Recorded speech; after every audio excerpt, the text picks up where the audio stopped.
ขอเจริญพรท่านสาธุชนทั้งหลายวันนี้เป็นวันที่14กุมภาพันธ์พุทธศักราช2569วันนี้ก็เป็นวันที่ทั่วโลกขนานนามว่าเป็นวันวาเลนไทน์คำว่าวาเลนไทน์เป็นชื่อของนักบวชคนหนึ่งในศาสนาคริสต์นิกายแคทอลิกที่เคยขัดขืนคำสั่งของจักรพรรดิโรมันเมื่อ1,000 กว่าปีกระมังมาแล้วเกิดในต้นคริสตกาลสมัยที่จักรพรรดิโรมันชื่อว่าคลาวเดียหรือคลอเดียทำการขยายอาณาจักรเขาต้องการคนหนุ่มเป็นจำนวนมากไปทำสงครามทีนี้ก่อนหน้านั้นก็เรียกว่าเขาจะเอาเฉพาะคนหนุ่มเพื่อไปทำสงครามขยายอาณาเขต สร้างจักรพรรดิผู้ที่แต่งงานแล้วไม่ต้องไปสงครามเมื่อเกิดเหตุการณ์อย่างนี้ขึ้นมาหนุ่มสาวพออายุ18 ปีขึ้นไปที่จะเกณฑ์ทหารได้เขาก็รีบแต่งงานกันเพื่อไม่ให้เข้ากฎเกณฑ์อันนี้อย่างไรก็ตามฝ่ายจักรพรรดิก็รู้ทันก็ยังคงเกณฑ์คนหนุ่มเหล่านั้นแต่ก็ออกข้อห้ามในช่วงนั้นว่าห้ามมีการแต่งงานห้ามไม่ให้มีการแต่งงานคือไปห้ามตรงที่เหตุทีนี้การแต่งงานสมัยนั้นก็จะต้องมีนักบวชในศาสนาแคทอลิกศาสนาคริสต์แคทอลิกไปเป็นพยานในการแต่งงานให้สมบูรณ์เพราะฉะนั้นเมื่อจักรพรรดิออกกฎหมายห้ามแต่งงานห้ามนักบวชแคทอลิก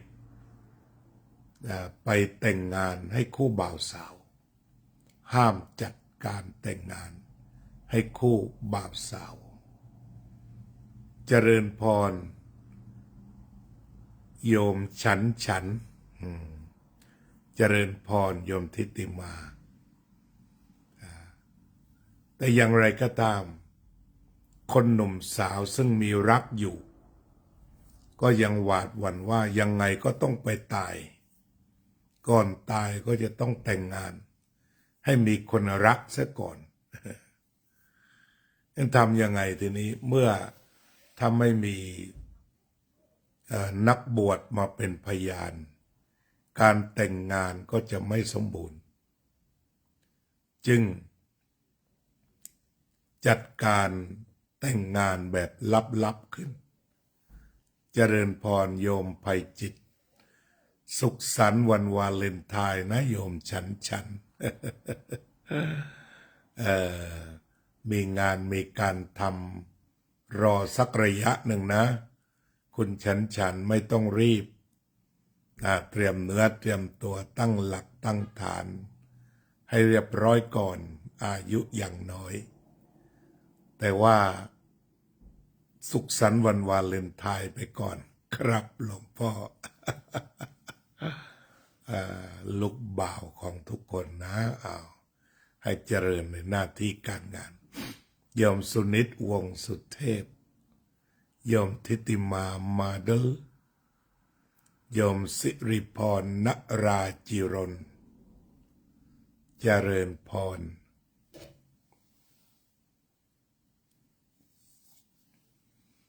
เล่าต่อก็เป็นแต่ว่ามีนักบวชอยู่คนหนึ่งชื่อวาเลนไทน์เนี่ยชื่อเนี้ยชื่อนักบวชวาเลนติโนก็เรียกว่านะวาเลนติโนหรือที่เราเรียกว่าวาเลนไทน์รับทำพิธีบวชลับๆทำพิธีแต่งงานลับๆให้กับคู่บ่าวสาวทุกคน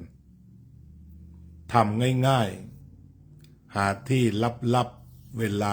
ดึกๆสุขสันต์วันแห่งความรักครับว่ายอดเยี่ยมเลยเอาอวยพรกันได้นะความรักเป็นสิ่งที่ดีงามตรงข้ามกับความเกลียด เราสนับสนุนให้มนุษย์รักกันไม่สนับสนุนการเกลียดชังโดยประการใดๆสังคมที่มีแนวโน้มจะเกลียดกันเราก็จะต้องช่วยกันแก้ไขนำสังคมสู่สังคมที่รักกันอีกครั้งหนึ่งนี่นักบวชวาเลนไทน์ก็เลยถูกจับหลังจากไปทำพิธีแต่งงานจนกระทั่งว่าทางการก็จับไปพาไปเฝ้าจักรพรรดิโยมโจ้ยินดีอาจารย์พัชรพลสวัสดีครับไปถึงส่วนโมกหรือจำวันส่วนโมกนะครับตอนนี้คุณโจ้เจริญพรโยมเคนธนา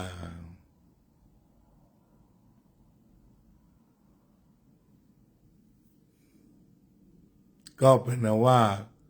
การทำพิธีแต่งงานลับๆของวาเลนไทน์ถูกจับได้โดยทางการแล้วก็นำมาเฝ้าพระเจ้าจักรพรรดิสวัสดีครับสวัสดีครับพระเจ้าจักรพรรดิก็บอกว่า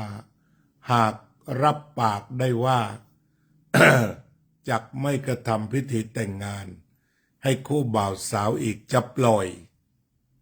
ก็ไม่ได้ทำโทษหรอกเพียงแต่ว่าให้รับปากแต่นักบวชวาเลนไทน์คนนี้เขาไม่รับปากเพราะว่าเขาบอกว่าเป็นหน้าที่คนมันรักกันควรทำให้คนที่เขารักกันนั้นสมปรารถนาก็เป็นประเพณีของเขาละที่จะต้องเข้าไปแต่งงานโดยมีนักการศาสนาเป็นสักขีพยานก็ถือว่าเป็นสัญลักษณ์ที่ดีเพราะว่าเรื่องทางศาสนาเป็นเรื่องสงบเป็นเรื่องดีเป็นเรื่องความรักเป็นเรื่องของความผูกพันในทางที่ดีงามเขาเลยไม่ยอมที่จะรับปากจักรพรรดิว่าหยุดนั่นตัวนี้ก็แสดงว่าเขารักผู้อื่นมากกว่ารักตัวเองถ้ารักตัวเองโอเคยุติแต่ตอนนี้เขาบอกว่าถ้าปล่อยไปก็ทำอีกเพราะมันจะทำให้คนมีความสุขคนรักกันอันนี้ประเด็นที่อยากมาคุยก็คืออยากให้สะท้อนแนวคิดด้วยนะคือไม่ได้มีความเชื่อกันอย่างเดียวหรือไปเข้าใจเป็นอย่างอื่นแต่ตรงนี้ว่าในจุดต่อรอยต่อจุดสำคัญของนักบวชวาเลนไทน์นั้นก็คือยืนข้างมวลชนยอมเสียสละชีวิตวันแห่งความรักมีทุกวันดีแล้วดีมากเลยทุกลมหายใจ ก็จะปลอดภัยรักผู้อื่นได้ทุกลมหายใจก็จะปลอดภัยเอาคุยกันได้คุยกันมาได้เขียนแบบคุณไพจิตรมาได้ดีมากใครจะเขียนอะไรมาบ้างได้เลยจะอ่านข้อความให้อาจารย์สาธิตครับสวัสดีครับทีนี้ก็เป็นนั้นว่าที่อาตมานำมากล่าวก็อยากจะให้ทำความเข้าใจถึงวันต่างๆที่มันมีทั่วโลกเนี่ยเป็นการเข้าใจศาสนาอื่นตามปณิธานหลวงพ่อพุทธทาส3 ข้อ เข้าถึงหัวใจศาสนาของตนข้อหนึ่งทำความเข้าใจศาสนาของคนอื่นนำตนออกมาจากอำนาจของวัตถุนิยม3 ข้อฉะนั้นไม่ว่าจะเป็นวันคริสต์มาสหรือวันวาเลนไทน์อันเป็นกระแสวัฒนธรรมตะวันตกที่ไหลท่วมโลกจึงต้องทำความเข้าใจรากที่มาแนวคิดงั้นจุดเริ่มต้นของวาเลนไทน์จุดนี้หมายความว่าไม่เห็นแก่ตัววาเลนไทน์นั้นไม่เห็นแก่ตัวแต่ยังไม่รับปากพระราชาว่าจะยุติการจัดการแต่งงานให้คู่บ่าวสาวในที่สุดก็ถูกนำไปขังเอาไว้ในคุกที่ท่าทางคุกนั้นก็คงจะไม่สูงมีช่องลมอยู่ฉะนั้นพอข่าวนี้แพร่สะพัดไปคนที่ได้รับการแต่งงานจากที่ลับๆก็ออกมาพรึบเลยแต่จะออกมาคึกคักมากก็ไม่ได้เพราะมันจักรพรรดิคำสั่งก็คือตายคือตายอาจจะเรียกว่าเป็นผู้ต่อต้านเผด็จการเลยแหละถ้ามองในระบบประชาธิปไตยนักบุญวาเลนไทน์นั้นต่อต้านเผด็จการทีนี้คนที่ต่อต้านเผด็จการนั้นต้องไม่เห็นแก่ตัวก่อนโยมรัตินันท์ ชวราโรจน์โยมสุพนิกา ฉายาลักษณ์โยมโซเฟีย สุภาพรสบายดีแล้วใช่ไหมพักผ่อนให้พอทีนี้ผู้ต่อต้านเผด็จการต้องเสียสละนักบุญวาเลนไทน์ก็เป็นต้นแบบของผู้ต่อต้านเผด็จการจักรพรรดิโรมันวันนี้มาหลังสวนแล้วดีเลยมาหาแม่นี่เรียกว่าปฏิบัติธรรมอย่างเยี่ยมเลยปัสสิทธิใจกลับมาหาแม่มากันทั้ง3 คนหรือเปล่าอันนี้ก็คือวันวาเลนไทน์กลับบ้านมากินข้าวกับแม่มานอนกับแม่นี่คือการเข้าใจแนวคิดคือเราไม่ปฏิเสธแนวคิดตะวันตกแต่เอาแนวคิดสำคัญเนี่ยมาปฏิบัติเช่นคุณประสิทธิชัยวันนี้วันเสาร์ใช่ไหมก็กลับบ้านมาอยู่ที่บ้านตอนนี้ค่ำแล้วก็เรียกว่าคืนนี้นอนกันที่บ้านพาหลานมาหาย่านี่เป็นต้นอันนี้ก็เป็นรูปแบบความรักที่สังคมต้องการสังคมต้องการยกตัวอย่างคุยกันมาได้คุณไพจิตรว่าความรักมีทุกวันคุณประสิทธิชัยก็มาหาแม่กินข้าวกับแม่ก็อาจจะเตรียมการทำบุญรวมญาติไปด้วยอันนี้คือความรักที่แสดงออกกันมาโยมกัลยาแฮปปี้วาเลนไทน์แฮปปี้วาเลนไทน์สุขสันต์วันวาเลนไทน์เมื่อคืนจัดติ๊กตอกมีคนดูเยอะเป็นพิเศษ600 กว่าคนวันนี้โยมกัลยาสุขสันต์วันวาเลนไทน์ด้วยการทำข้าวต้มปลามาถวายอาหารเช้าแล้วก็ชวนมิตรสหายมารับประทานกันที่วัดพุทธปัญญานี่ก็เป็นการสุขสันต์วันวาเลนไทน์เหมือนกันกราบนมัสการอาจารย์และญาติธรรมวันอาทิตย์นี้โยมจะไปวัดพระอาจารย์จะเดินทางตอนหัวค่ำคงจะได้พบกันสาธุดูแลสุขภาพด้วยดูแลสุขภาพพักผ่อนให้พอยมนพรัตน์บุญกอบ ก็รีบเล่าตำนานรีบเล่าตำนานเพราะว่าพวกเราเข้าใจธรรมะและประยุกต์ธรรมะออกมาในรูปแบบที่สวยงาม คือแสดงความรักออกได้หลายรูปแบบที่มีความงดงาม อย่างท่านดร.อัมพรส่งข่าวมาว่าวันที่14นะก็ไปเลี้ยงอาหารเด็กนะ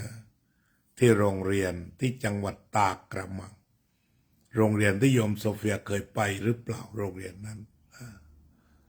อันเนี้ยแสดงออกได้หลายเรื่องหลายราวที่แสดงออกว่าเราไม่เกลียดกัน ความรักก็แปลว่าไม่เกลียดเราก็ต้องแสดงออกอย่างนั้น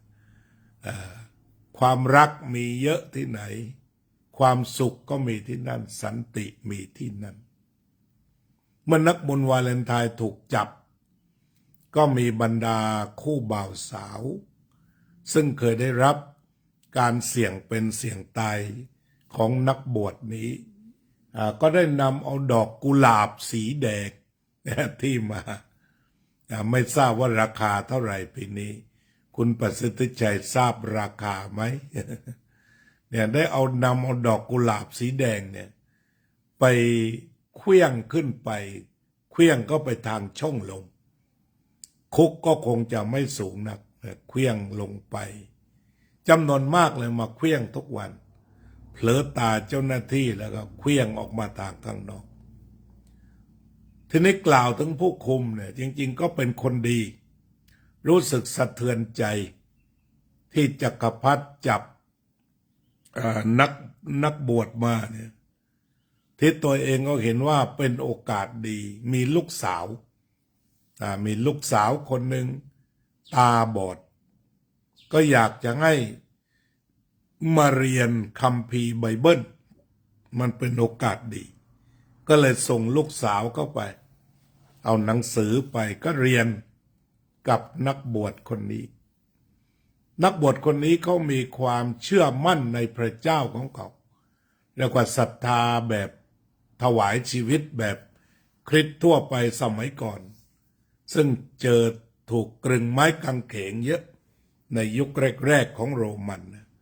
ที่เขาจัดการพวกสอนศาสนาโดยถูกจับกรึงไม้กางเขน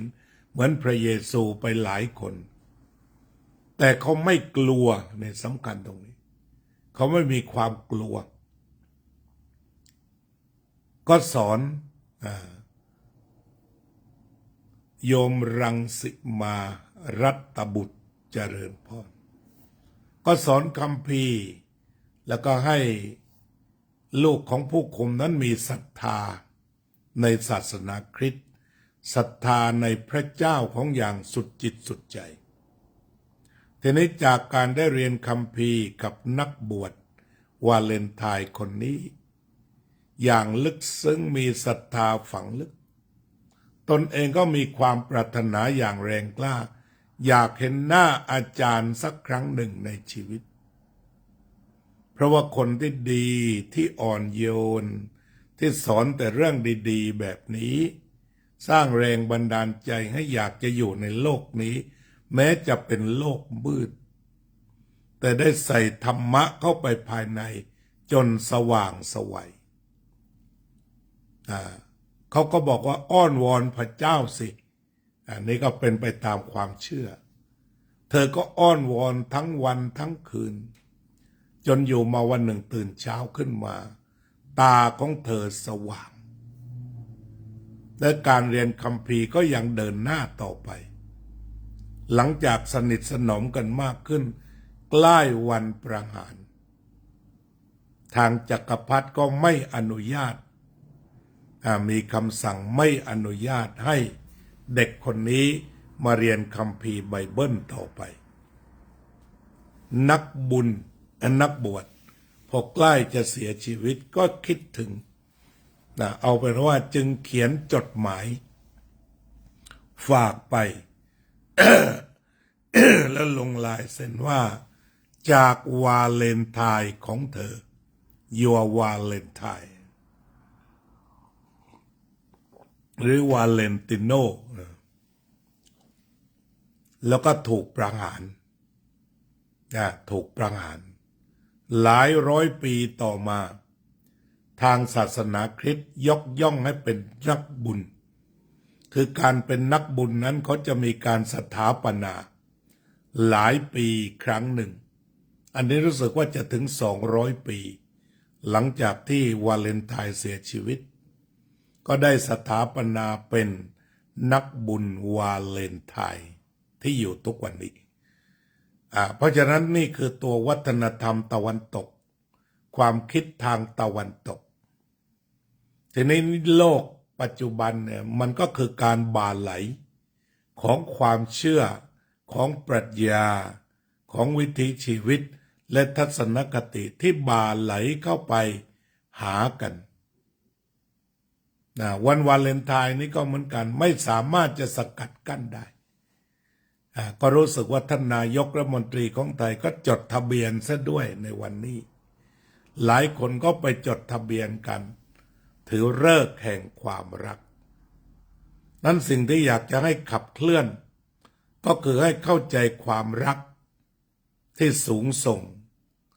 ในคำว่าเมตตาคือพุทธศาสนามันมีหลายความรักความรักที่เรียกว่าเมตตานี่เอาง่ายว่ายิ่งรักมากยิ่งเย็นยิ่งอบอุ่นในความรักที่เรียกว่าเมตตายิ่งมากยิ่งเย็นยิ่งดียิ่งอบอุ่นอันที่สองก็คือความรักที่เรียกว่าเปมะนัตถิอัตตะสมังเปมังรักอื่นเสมอด้วยตนไม่มีอันนี้พระพุทธเจ้าทรงจำแนกความรักเอาไว้รักอื่นเสมอด้วยตนไม่มีนั่นก็คือหมายความว่ารักชีวิตของตน เบื้องต้นก็ต้องพยายามที่จะให้ตนมีชีวิตอยู่เช่นการศึกษาการแสวงหาปัจจัยสี่การฝึกฝนตนเองจนมีงานมีอาชีพยังชีวิตได้อย่างไม่เจ็บไม่ป่วยไม่ตายก็คือยังชีวิตอยู่ได้ศึกษาทำความเข้าใจฝึกฝนตนเองจนสามารถมีปัจจัยสี่และปัจจัยต่างๆอันยังชีพได้นี่ในส่วนที่สองในส่วนที่สามก็คือยังมีคำว่าปิยะปิยะความแปลว่าน่ารักตัวนี้เป็นบุคลิกภาพน่ารักเนี่ยโยมลองดูว่ามีใครน่ารักบ้างก็สอดสายตามองในครอบครัวเราในสังคมเราหรือว่าในประเทศของเรามีใครแสดงตนว่าน่ารัก ก็ดูเอาเองที่ธรรมะที่จะเป็นความน่ารักเนี่ยมันก็จะต้องมีคนนั้นต้องมีธรรมะ4 ข้อได้แก่1ทาน2ปิยวาจา3อัตถจริยา4สมานัตตาลองเอาธรรมะ4 ข้อนี้ไปเทียบดู1จะเป็นผู้ให้สม่ำเสมอ2เจรจาไพเราะ ไม่ก้าวร้าวไม่รุนแรงไม่กระโชกโคกา3อัตถจริยา4สมานัตตาทั่วโลกเวลานี้ความรักไปสู่คนน่ารักก็พุ่งไปยังพระสงฆ์พุ่งไปยังหมาอาโลกาที่เดิน Walk for Peace หมาตัวนี้น่ารักแม้มันจะพูดไม่ได้แต่มันก็ให้ความสุขกับคนในการให้ความสุขคนได้ไปที่ไหนคนก็มีความสุขเพราะหมาตัวนี้และแน่นอนที่สุดท่านปัญญาการะผู้นำธุดงค์ในครั้งนี้ผู้นำ Walk for Peace ในครั้งนี้ก็เรียกว่าเป็นพระที่น่ารัก เรียกว่าเป็นพระที่น่ารัก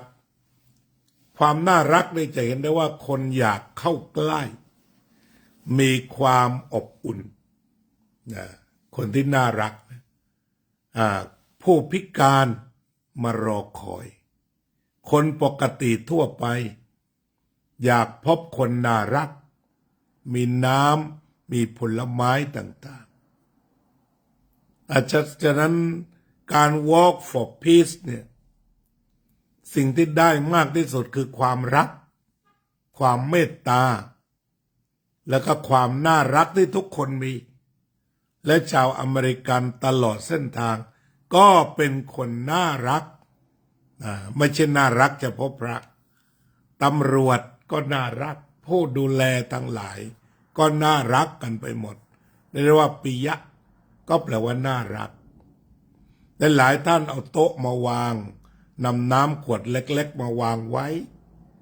พระมาก็ส่งองค์ละขวดขณะเดียวกันพระมีอะไรถือติดมือมาไม่ว่าจะเป็นดอกไม้หรืออะไรก็จะพามาวาง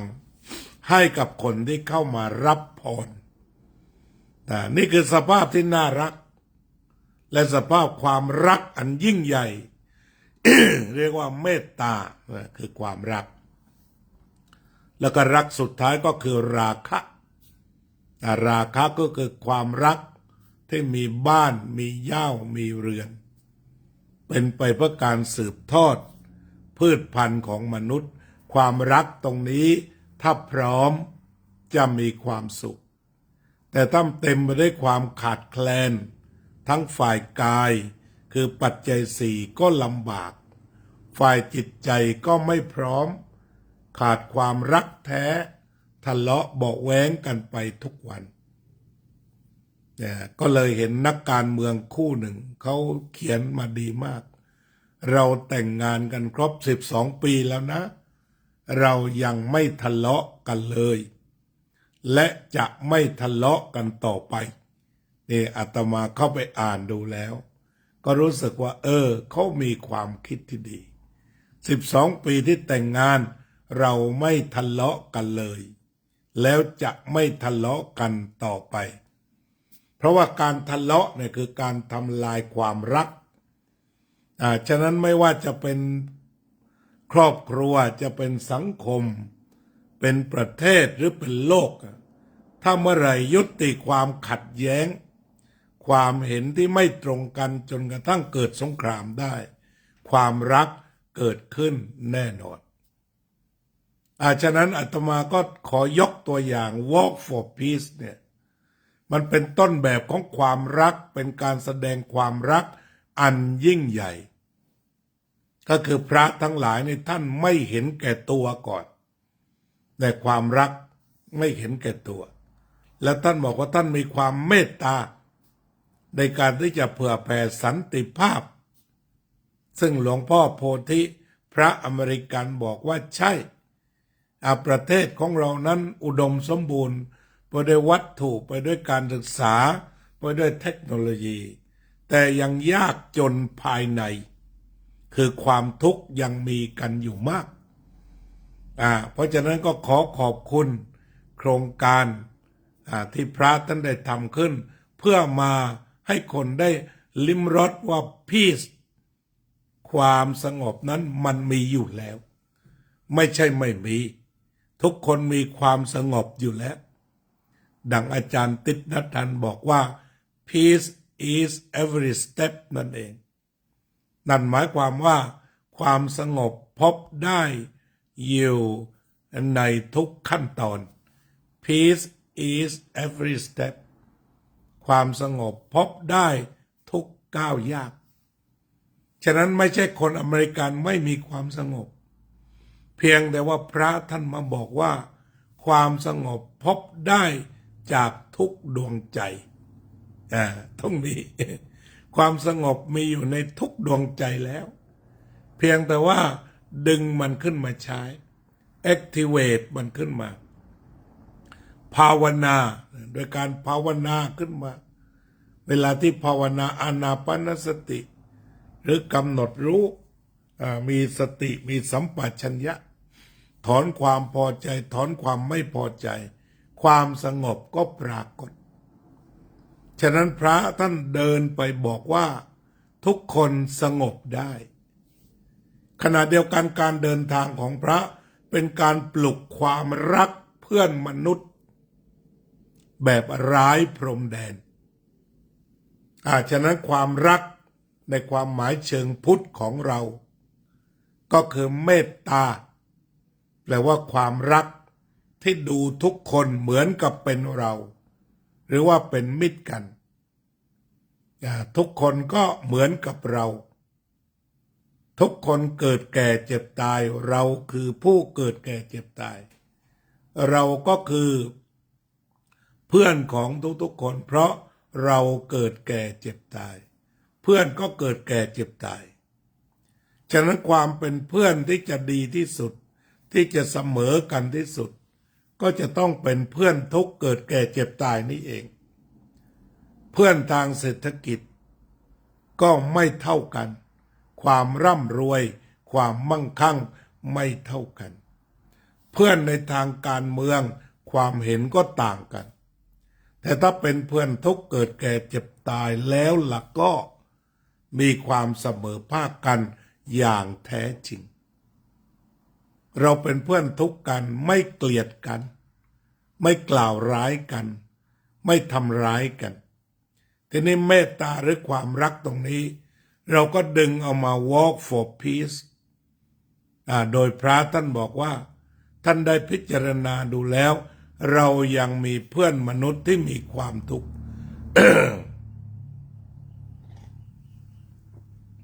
โยมอุบลนมัสการพระอาจารย์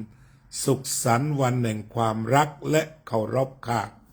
ขอให้โยมมีความรักเต็มหัวใจการทำงานจงทำเพื่อความสุข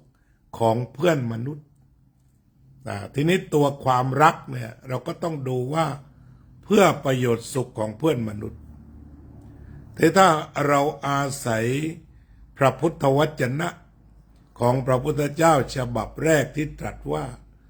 ดูก่อนภิกษุทั้งหลายเธอทั้งหลายจงจาริกไป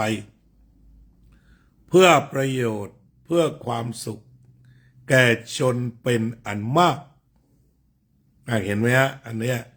บอกว่าให้พระไปไหนจงไปเพื่อประโยชน์และความสุขแก่ชนเป็นอันมากจงประกาศธรรมงามในเบื้องต้นงามในท่ามกลางและงามในที่สุดงามในเบื้องต้นศีลอันสตรีไม่มีศีลก็สิ้นสวย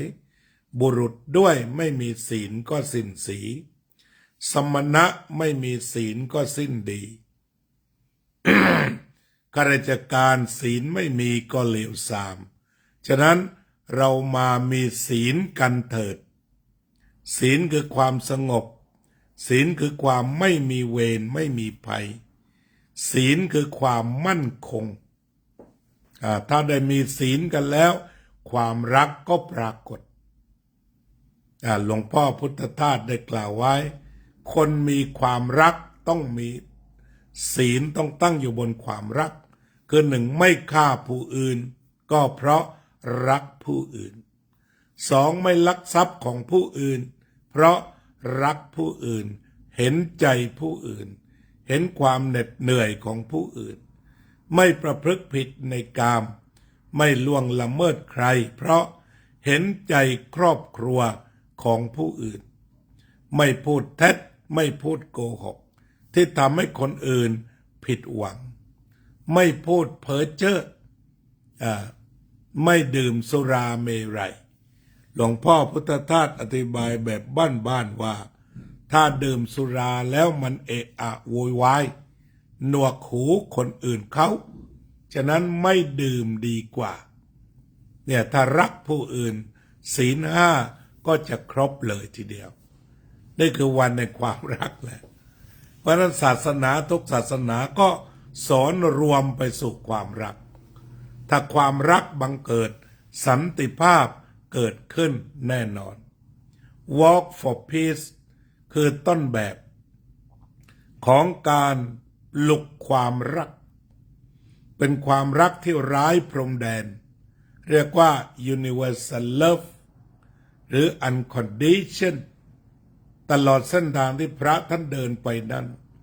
ไม่ใช่ญาติไม่ใช่มิตร ไม่ใช่ครอบครัวไม่ใช่ตระกูลเดียวกันไม่ใช่ศาสนาเดียวกันไม่ใช่เชื้อชาติเดียวกันแต่น้ำใจความรักดอกไม้น้ำอาหารสถานที่พี่น้องชาวคริสต์เปิดโบสถ์ให้พระพักนี่ก็คือกำลังเดินทางไบเบิลที่บอกว่ารักผู้อื่นเหมือนรักตัวเองรักเพื่อนบ้านฉะนั้นตรงนี้ตรงประเด็นว่าคริสต์คือเพื่อนของพุทธพุทธคือเพื่อนของคริสต์ชาวคริสต์ก็เดินเข้ามาวัดมากินข้าวด้วยกันแต่ชาวพุทธไปหาชาวคริสต์เปิดโบสถ์และแสดงความกว้างใหญ่ไพศาลเมื่อมหาวิหารในกรุงดีซีถูกเปิดออกเชิญชาวพุทธชาวคริสต์นักบวชทั้งพุทธและคริสต์มาภาวนาร่วมกันมาเจริญอานาปานสติร่วมกันเป็นการ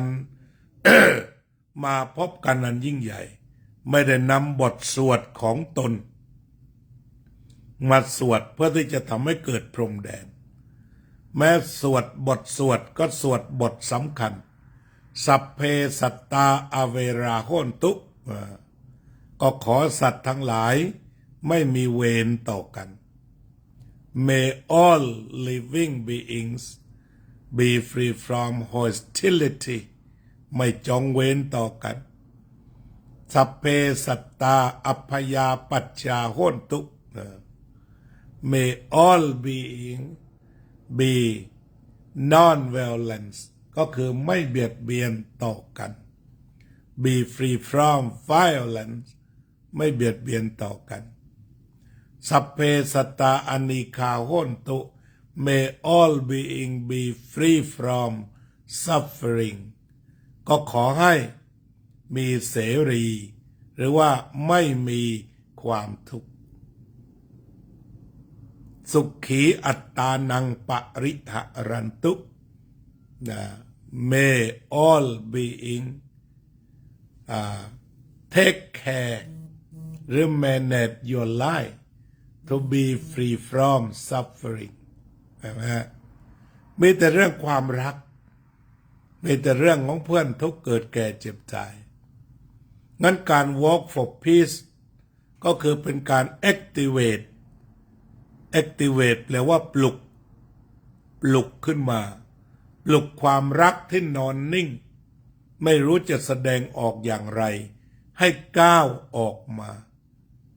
เมื่อวานก็มีภาพที่น่ารักอีกภาพหนึ่งเป็นเด็กน้อยแล้วให้หลวงพ่ออุ้มแต่งชุดเสือชุดลาย ท่านก็อุ้มเด็กก็ยิ้มนั่นแหละเขาก็บอกว่าสันติภาพที่พระคุณเจ้าแสดงออกนั้นมันทะลุเข้าไปถึงแม้แต่เด็กทารกฉะนั้นถ้าเราจะสร้างความรักให้เกิดขึ้นทุกมุมโลกความรักที่เกิดขึ้นอยู่ในหัวใจจะกี่นาทีก็ตามเถิดมันจะทำให้โลกมีสันติฉะนั้นทางที่จะนำไปสู่สันติภาพต้องรักคือเมตตารักแบบไร้เงื่อนไขอันนี้ความเมตตาเนี่ยไม่มีเงื่อนไขด้วยเพศด้วยวัยด้วยอายุด้วยท้องถิ่นที่เกิดด้วยความเชื่อด้วยศาสนาด้วยชาติพันธุ์ด้วยวัฒนธรรม เมื่อมีความรักแท้หรือเมตตาทลายกำแพงเหล่านี้ทลายกำแพงศาสนาลงไปทลายกำแพงวัฒนธรรมลงไปทลายกำแพงความเชื่อส่วนบุคคลแล้วยื่นมือเข้าจับกันยื่นมือเข้าหากันเพราะนั้นโลกต้องการความรักมากกว่าความชังประเทศเช่นประเทศไทยของเราก็ยังต้องการความรักมากกว่าความเกลียดชังแต่ใครที่รู้สึกว่าไปเกลียดใคร จะเป็นอย่างไรที่ไหนก็ตามเถิดก็ขอให้กลับมาทวนว่าเราเปลี่ยนใจเปลี่ยนแปลงจากเกลียดมารักดีกว่าฉะนั้นถึงเวลาต้องเปลี่ยนอย่างเราดูประเทศไทยอย่างเงี้ยถึงเวลาต้องเปลี่ยนจากการมีเงื่อนไขที่เต็มไปด้วยความเกลียดชังลดเงื่อนไขให้เหลือแต่ความรักตามแบบพุทธของเราเป็นเพื่อนทุกข์เกิดแก่เจ็บตาย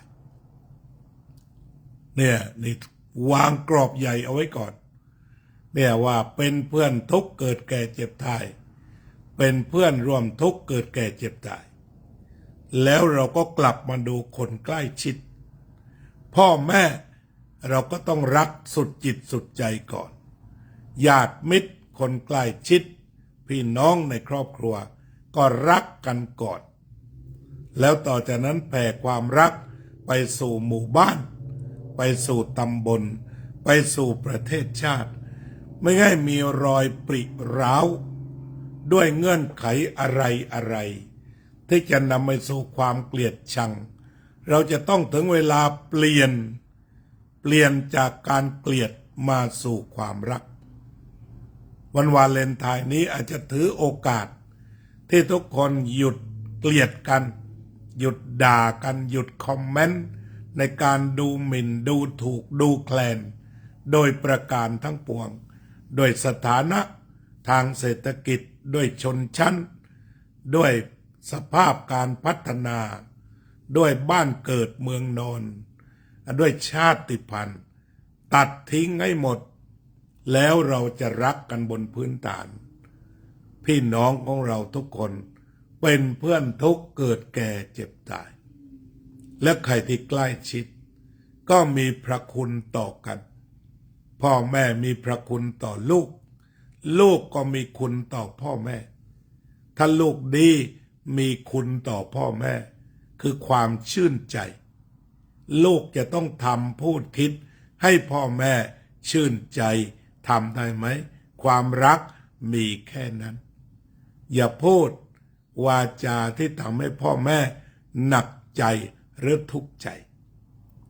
งั้นการสร้างความอุดมความรักสังคมอุดมความรักจะต้องประกอบด้วยหนึ่งเมตตากายกรรมมีความเมตตาต่อกันคือไม่มีพรมแดนด้วยความวัฒนธรรมประเพณีชาติพันธุ์สถานะทางเศรษฐกิจรายได้ความเป็นอยู่ตัดสิ่งเหล่านี้ออกไปความรักก็จะปรากฏแสดงออกต่อกันด้วยความอบอุ่นด้วยความสบายใจเมตตาวจีกรรมการพูดจาสื่อสารไม่เป็นไปเพราะความแบ่งแยกเช่นแบ่งแยกรวยแบ่งแยกจนก็ทำให้คนจนน้อยใจถ้าคนรวยไปพูดกดขี่คนจนก็น้อยใจแต่ถ้าเราตัดความรวยความจนออกไปมีแต่เพื่อนมนุษย์ ที่รวมทุกข์เกิดแก่เจ็บตายเราก็คบกันได้คนจนก็ช่วยคนรวยด้วยแรงงานคนรวยก็ช่วยคนจนด้วยเงินทองเราจะต้องอาศัยกันแบบนี้โรงงานทุกโรงงานการผลิตต่างๆก็มีคนรวยคนจนโดยไม่ไปด้อยค่าคนจนเขาแต่คิดว่าเราคือเพื่อนทุกข์เกิดแก่เจ็บตายหรือมองให้เป็นชาตินิยมเราคือผู้สร้างชาติไม่รวยไม่จนคนรวยก็สร้างชาติอีกแบบหนึ่งร่วมมือกับคนจนมาช่วยกันคนรวยคนจนไม่สามารถจะตัดขาดกันได้พ่อค้าข้าวก็ต้องอาศัยคนจนเนื้อเลยโรงงานต่างๆเพราะฉะนั้นไม่เอารายได้มากดขี่กันไม่เอาความมั่งคั่งสมบูรณ์มาดูถูกหรือด้อยค่าคนที่มีน้อยนี่ก็เรียกว่าเป็นทางปฏิบัติเพื่อให้สังคมอุดมความรักความเป็นบ้านนอกและความเป็นคนกรุงโดยไม่ได้บอกว่าที่นี่มันเจริญ บ้านนอกไม่เจริญความจริงมันก็มีอยู่แต่เราจะต้องมีความปรารถนาดีว่าบ้านนอกก็จะต้องมีสิ่งอำนวยความสะดวกให้พี่น้องอย่างทั่วถึงก็แทนที่จะมากดขี่แทนที่จะมารังเกียจกันก็ตั้งความปรารถนาว่าบ้านนอกจะต้องมีความสะดวกสบายต่างจังหวัดก็จะต้องมีเหมือนในกรุงในวันหนึ่งก็ไม่จำเป็นต้องแสดงความเกลียดชังใดๆเราทำด้วยความรักพัฒนาประเทศด้วยความรักแล้วก็อาจจะไปไกลกว่าด้วยความรักด้วยการไม่มีอคติโดยการคิดว่าอะไรที่มันจำเป็นต่อชีวิตทั้งเมืองหลวงและต่างจังหวัด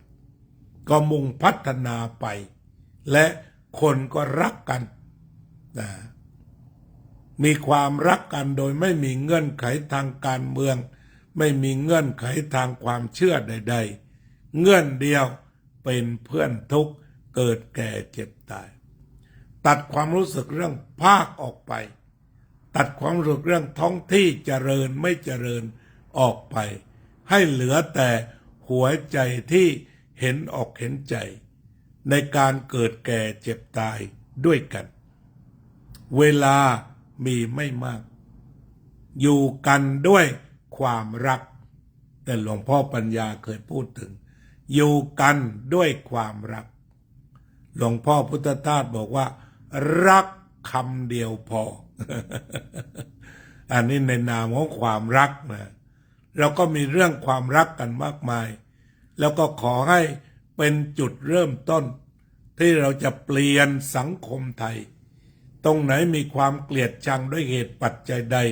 สลายลบทิ้งไปทั้งหมดอย่างท่านนายกรัฐมนตรีบอกว่าไอ้ที่ผ่านมาเคยเกลียดชังกระทบกระทั่งลบทิ้งไปหมดให้เหลือกันแต่ความรักความเมตตาความกรุณาเห็นอกเห็นใจต่อกันเราต้องเปลี่ยนสังคมไทยไปสู่สังคมอุดมความรักเมื่อกลายเป็นสังคมอุดมความรักถนนหนทางก็น่าเดินเพราะมันจะปลอดภัยไม่มีโจรไม่มีขโมยไม่มีฆาตกรไม่มียาเสพติดถ้ามีสังคมอุดมความรักไม่มีเหตุการณ์อันน่าเศร้าสลดใดๆเกิดขึ้นเราจึงจะต้องฝันร่วมกันที่จะสร้างสังคมไทยให้เป็นสังคมอุดมความรักแล้วก็ขยายไปสู่โลกว่าโลกนี้น่าอยู่เมื่อคนรักกันสงครามจะหายไปในพริบตาหากคนรักกันตอนนี้โหยหาความรักกันอยากไปมาหาสู่กันปรารถนาที่จะอยู่ด้วยกันใช้ชีวิตด้วยกันทำงานด้วยกันหากเราสถาปนาความรักเกิดขึ้นได้ก็จะไปมาหาสู่แบบทะลุทะลวงอาตมามีโอกาสไปยุโรปก็จะเห็นได้ว่ายุโรปนั้นก็เปิดด่านไปหมดให้คนทะลุทะลวงไปหากันทำมาค้าขายกันทำการค้ากันคนจะไปมาหาสู่ไปเที่ยวประเทศนั้นประเทศนี้แม้ในวันหยุดอย่างที่ทำงานคุณอุบลที่สวิตเซอร์แลนด์บอกว่าคนเยอรมันมาทำงานอยู่เยอะวันเสาร์ก็กลับบ้าน นั่นหมายความว่าไม่มีปัญหาเรื่องด่านไม่ต้องตรวจไม่ต้องเช็คอะไรแต่ประการใดสามารถเข้าออกทะลุกันได้ทั้งนี้ก็เนื่องจากมันไม่มีความเกลียดกันไม่มีใครดักปล้นกันไม่ชังกันไม่ฆ่ากันนั่นคือประโยชน์แห่งความรักฉะนั้นเรื่องของความรักจึงเป็นเรื่องที่ยิ่งใหญ่ถ้าเราเข้าใจเพื่อนมนุษย์ว่าทุกคนเป็นเพื่อนทุกเกิดแก่เจ็บตายด้วยกันทั้งหมดทั้งสิ้นเราก็จะสามารถมีสังคมที่อุดมความรักใครจะเป็นผู้สร้างค ความรักเกิดที่ใจของทุกคน หากปรารถนาก็จะได้เดี๋ยวนั้นเลยเนี่ยฉะนั้นที่คุณไพจิตรบอกว่าความรักมีได้ทุกวันใช่อาจจะลึกลงไปว่ามีทุกลมหายใจไปเลยเจริญพรโยมป้อม ก็เป็นนะว่าเราก็ได้พูดถึงความรักโดยทั่วไปความรักของพ่อของแม่ที่มีต่อลูกนั้นมหาศาลเหนือคำบรรยายใครที่เป็นแม่อย่างโยมป้อมมีลูก3 คนก็ดูแลลูกอย่างใกล้ชิดทำให้เกิดครอบครัวที่อุดมความรักฉะนั้นมันจะต้องมีใจที่อุดมไปด้วยความรักและจากนั้นขยายครอบครัวที่อุดมไปด้วยความรักขยายไปสู่สังคมที่อุดมไปด้วยความรักเมื่อความรักเกิดสันติภาพเกิดมันมาร่วมกันเมตตาสันติมาร่วมกันขันติธรรมอีกส่วนหนึ่งก็ต้องมาร่วมกันและกลายเป็นประเทศที่เต็มไปด้วยความรักนักท่องเที่ยวต่างๆไปแล้วมีความสุขก็ก่อให้เกิดเศรษฐกิจขึ้นไม่มีความเกลียดชังกันแต่ประการใดจะไปเที่ยวที่ไหนมีแต่ความปลอดภัยมีแต่น้ำจิตน้ำใจอย่างที่คนฝรั่งพาไปเล่าไปเที่ยวเมืองไทยตรงไหนก็ได้กินมีฝรั่งหลายคนติดอกติดใจออกจากประเทศเขามาอยู่ไทยมาตั้งหลักไทยมาแต่งงานกับคนไทยทั้งนี้ก็เพราะว่าเขารู้สึกปลอดภัยในอย่างผู้ใหญ่ลีแกบอกว่าอยู่เมืองไทยเนี่ยสบายมากสัก4-5 โมงเย็นเดินไปตามบ้านต่างๆไม่เกิน3 บ้านก็อิ่มแล้วนี่คือความรักที่มันซอกซอนอยู่ในทุกหัวใจทุกอนูฉะนั้นเมตตากายกรรมเมตตาวจีกรรม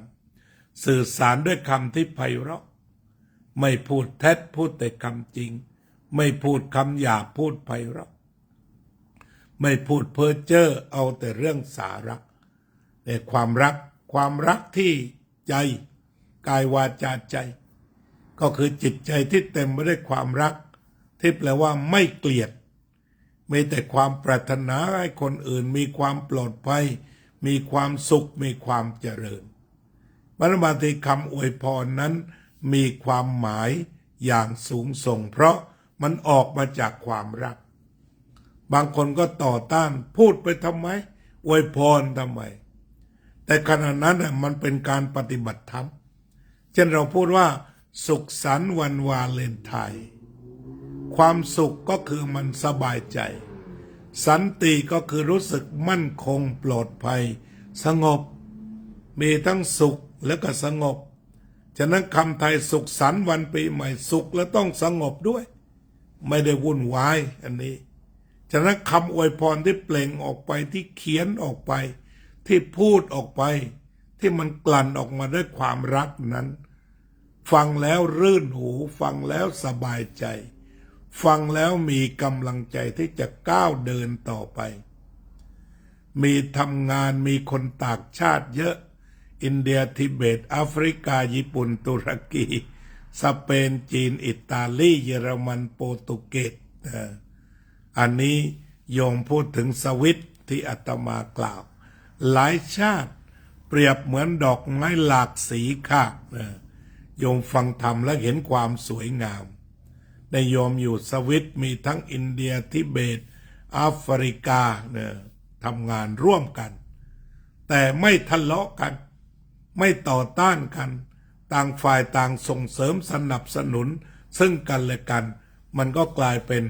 สังคมที่น่าอยู่ฉะนั้นเดนมาร์กสวิตอะไรที่เขากล่าวถึงว่ามันเป็นสังคมที่น่าอยู่ความจริงเป็นสังคมแห่งความรักนั่นเองก็คือไม่เบียดเบียนกันไม่คิดจะเบียดเบียนใครไม่ทำร้ายใครเอื้อเฟื้อเผื่อแผ่ต่อกันโยมบุญรัตน์ ณ สงขลาเจริญพรก็เป็นนั้นว่าอาตมาแสดงธรรมพอสมควรเนาะ ในวันนี้ไปจบลงที่ให้มีความเมตตานี่แหละพระพุทธเจ้าสอนไว้แล้วไม่มีที่สุดไม่มีประมาณฉะนั้นข้อปฏิบัติสังคมไทยให้เราเปลี่ยนจากสังคมที่คอยกระเซาะกระแสะเกลียดชังให้กลายมาเป็นความรักโดยถือวันวาเลนไทน์นี้เป็นเริ่มต้นแล้วจะเป็นสังคมที่น่าอยู่เป็นสังคมที่น่าเที่ยวและเศรษฐกิจก็จะตามมาด้วยสังคมที่น่าอยู่นั่นเองต่อไปเราก็จะภาวนาวันนี้ภาวนาแบบเมตตาแผ่เมตตาให้สัตว์ทั้งหลายไม่มีที่สุดไม่มีประมาณ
สัพเพสัตตาสัตว์ทั้งหลายที่เป็นเพื่อนทุกข์เกิดแก่เจ็บตายด้วยกันทั้งหมดทั้งสิ้นอเวราโหนตุจงเป็นสุขเถิดอย่าได้มีเวรแก่กันและกันเลยอัพพยาปัจจาโหนตุ